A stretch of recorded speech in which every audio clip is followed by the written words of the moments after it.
tenders for Henry. I'm not happy, complained Gordon. Your firebox is out of order, said James. No wonder, after all that coal you had yesterday. Hard work brings good appetite, snapped Gordon. You wouldn't understand. I know, put in Duck brightly. It's boiler ache. I warned you about that standpipe on the other railway, but you drank gallons. It's not boiler ache, protested Gordon. Of course it is, said Henry. That water's bad. It furs up your tubes.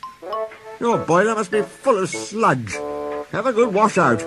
Then you'll feel a different engine. Don't be vulgar, said Gordon huffily.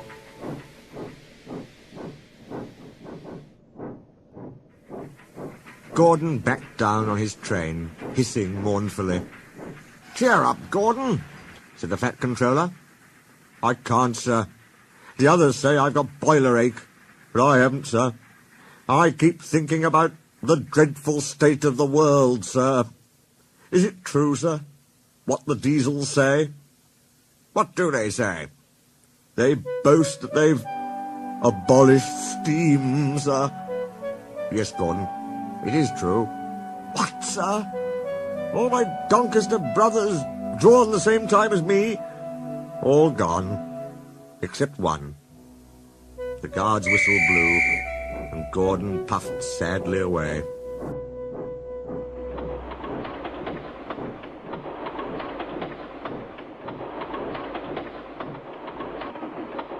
Poor old Gordon, said the Fat Controller.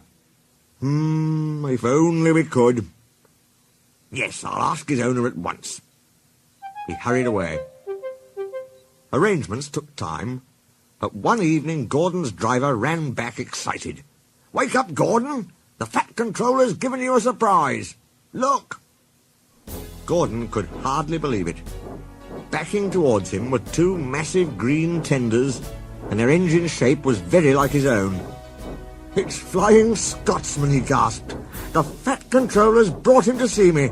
Oh, thank you, sir. Gordon's toot of joy was drowned by Flying Scotsman's as he drew happily alongside. Next day, the two engines were photographed side by side. You've changed a lot, smiled Flying Scotsman. I had a rebuild at Crewe. They didn't do a proper Doncaster job, of course, but it serves. I had a rebuild, too, and looked hideous. But my owner said I was an extra special engine and made them give me back my proper shape. Is that why you have two tenders, being special?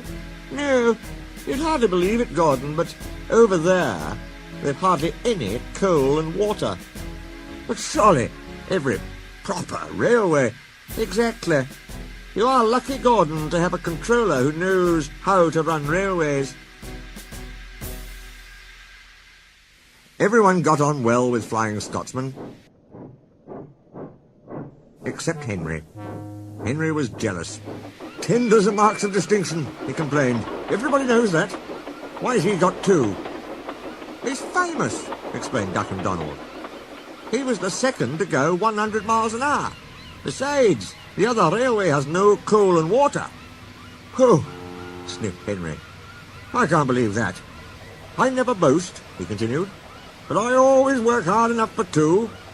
I deserve another tender for that. Duck whispered something to Donald. Henry, asked Duck innocently, would you like my tenders? Yours? Exclaimed Henry. What have you got to do with tenders? All right, said Duck. The deal's off. Would you like 'em, Donald? I wouldn't deprive you of the honour. It is a great honour, said Duck thoughtfully, but I'm only a tank engine, so I don't really understand tenders. Perhaps James might... I'm sorry I was rude, said Henry hastily. How many tenders have you, and when could I have them? 6. You can have them this evening. 6 lovely tenders, chortled Henry. What a splendid sight I'll be. That'll show the others the sort of engine I am. Henry was excited. Do you think it'll be all right? He asked for the umpteenth time. Of course, said Duck. Just go where I told you, and they'll be ready. Meanwhile, word had gone round. and the others waited where they could get a good view. Henry was cheered to the echo when he came, but he wasn't a splendid sight. He had 6 tenders, true, but they were very old and very dirty.